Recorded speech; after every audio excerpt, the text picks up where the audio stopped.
ये है कि ये बता रही हैं कि ये वॉशरूम में फिसल गई थी, तो जब ये फिसली थी तो इनको काफ़ी चोट आई थी इनकी कमर में, और जिसकी वजह से ये चल फिर नहीं सकती थी, इनको काफ़ी प्रॉब्लम होती थी चलने फिरने में।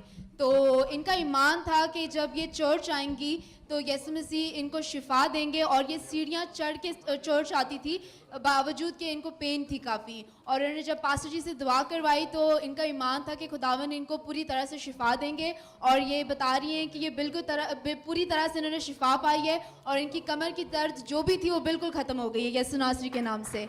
आमीन, हालेलुया।